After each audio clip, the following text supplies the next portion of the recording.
کیا علاج کی خاطر شراب یعنی الکوہل پینا جائز ہے؟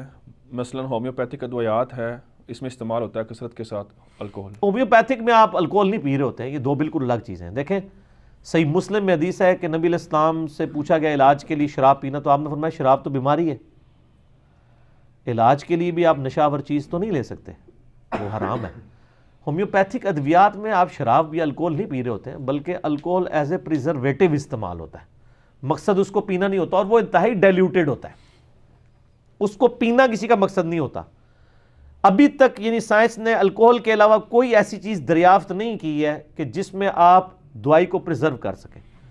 الکوہل اللہ نے ایسی چیز بنائی ہے کہ آپ سینکڑوں سال کے لیے بھی دوائی رکھیں خراب نہیں ہوگی، ٹھیک ہے، وہ پریزرویٹو ہے۔ جس طریقے سے سرسوں کا تیل اینٹی سیپٹک ہے۔ یہ اچار کیوں بنایا گیا تھا؟ لوگ پہلے سفر کرتے تھے تو ہر جگہ وہ لکڑیاں ڈھونڈیں گے اور جناب پھر تو وہ سفر کر بیٹھے تو وہ اچار ڈالتے تھے تاکہ روٹی کہیں سے بھی لی، سالن کے طور پہ اچار یوز کیا۔ اچار آپ دیکھیں کئی سال پڑا رہتا ہے سرسوں کے تیل میں، خراب نہیں ہوتا، اس سے پھپھوندی نہیں لگتی، کوئی انفیکشن اس پہ نہیں آتا، کیونکہ اینٹی سیپٹک ہے نا وہ سرسوں کا تیل، اسی لیے زخم کے اوپر آپ لگا دیں نا تو جناب وہ اس زخم میں پیپ نہیں ڈلتی، کیونکہ باہر سے کوئی چیز میں انٹر نہیں نہ ہو سکتی۔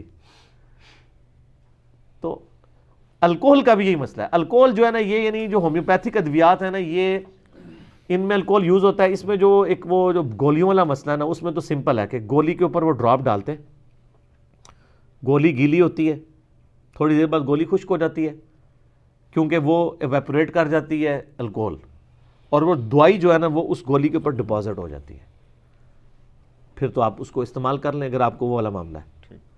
اگر وہ گیلا بھی کوئی استعمال کر لیتا ہے، وہ شراب کی نیت سے اس کو پی نہیں رہا اور نہ شراب کو پی رہا ہے، وہ تو دوائی کھا رہا ہے نا، وہ تو ایز اے لاسٹ ریزارٹ وہ ایک پریزرویٹو کے طور پہ، وہ تو کئی ایک کیمیکلز تو ہمارے اس وقت جو ڈبوں کے دودھ ہیں ان میں بھی کئی ایک کیمیکلز یوز ہو رہے ہیں، لیکن مقصد ان کو اس طریقے سے استعمال نہیں کرنا۔ ہاں اگر کوئی ڈائریکٹ بغیر دوائی کے صرف الکوہل ہی پینا چاہتا ہے تو وہ تو غلط ہوگی نا سر۔ الکوہل پہ تو ہمارا کلپ بھی آ چکا ہے نا، تو الکوہل تو غلط ہے نا۔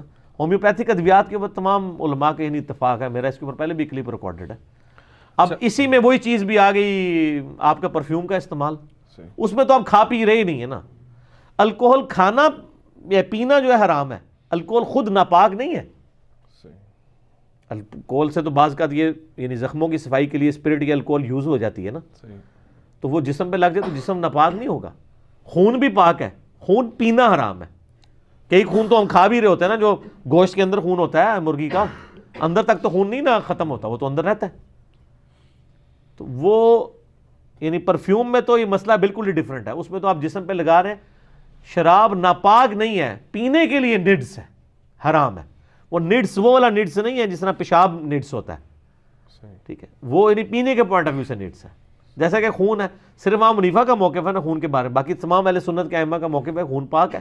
اور اس میں نے وہ جو ابو داؤد سے حدیث پیش کی ہوئی ہے کہ ایک صحابی کو جناب وہ پیرے پہ نبی علیہ السلام نے مقرر کیا تھا، ان کو تیر لگتے رہے اور وہ اسی طریقے سے تلاوت کرتے رہے، اور بعد میں یعنی ساتھی نے کہا آپ نے ہمیں جگا لینا تھا، ان کا نہیں، میں نے ایک صورت شروع کی تھی، میں نے کہا میں مکمل کروں، اور اس دوران زخم بھی خون بھی رستا رہا، تو نبی علیہ السلام تک بات پہنچی، آپ نے نہیں فرمایا کہ تیرا وضو ٹوٹ گیا تھا۔ تو یہ تو بڑا مضبوط موقف ہے امام بخاری رحمہ اللہ کا، باقی سارے ائمہ کا یہ موقف ہے کہ خون نکلنے سے وضو نہیں ٹوٹتا کیونکہ خون پاک ہے۔ ہاں پاک ہونے کے باوجود پینا حرام ہے، قرآن پاک میں واضح آ گیا۔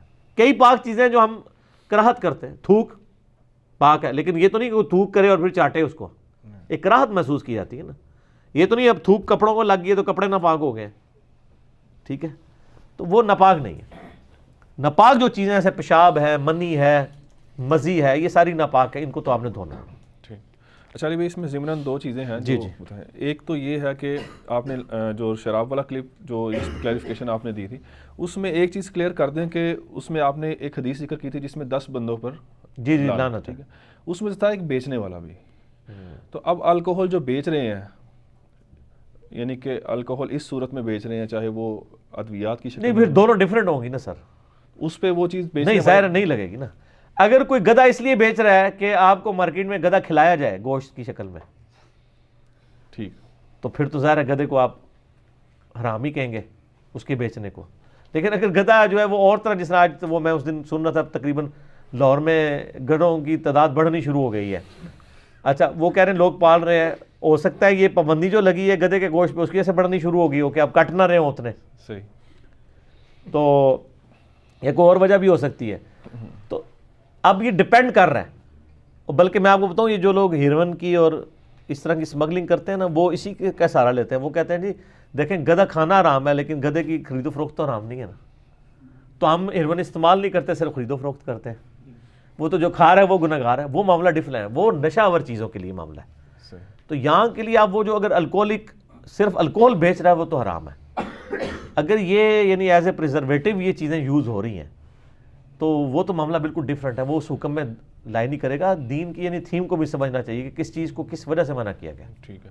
اچھا دوسرا تھوڑا سا باریکی والا ہے اس میں ضمن کہ اکاؤنٹ سروسز کی جو فرمز ہوتی ہیں وہ اصل میں کلائنٹ مطلب جو الکوہلک آئٹم بیچتے ہیں ان سے وہ جو مطلب ان کے بناتے ہیں وہ واچرز وغیرہ بناتے ہیں، آگے سے وہ سارے ٹیکسز وغیرہ نا آگے گورنمنٹ کو دینے ہوتے ہیں. وہ سارے جو پرچیاں بناتے ہیں وہ اکاؤنٹ سے ریلیونٹ جو لوگ ہوتے ہیں ان کی جو سیلریز ہیں وہ جائز ہوں گی اس کے اوپر؟ سر وہ اسی کے اوپر ڈیپینڈنٹ ہے نا. اگر تو وہ شراب بیچ رہے ہیں تو حرام ہوں گی.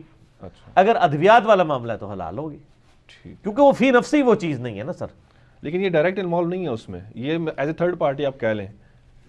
وہ تھرڈ پارٹی کا ڈائریکٹ بھی ہو تب بھی نہیں ہے تو تھرڈ پارٹی تو ویسے ہی لادا ہوگی نا. ٹھیک. اصل اس تھیم کو سمجھنا، جب وہ خود چیز ٹھیک ہو گئی تو اس سے اس کی کورالریز ہے نا. یہ آپ جتنی مرضی کریں. اب آپ کہیں گے جی اگلا سوال آپ یہ کر دیں جی وہ جو گاڑی میں اٹھا کے لے کے جاتا ہے اس کا کیا بنے گا، اور بھی اس گاڑی کے ٹائروں میں جو واپرتا ہے اور جو پیٹرول پمپ والا اسے پیٹرول دیتا ہے اس کا کیا بنے گا. ٹھیک ہے، اس کی تو اینڈ ہی نہیں نہ ہوگا.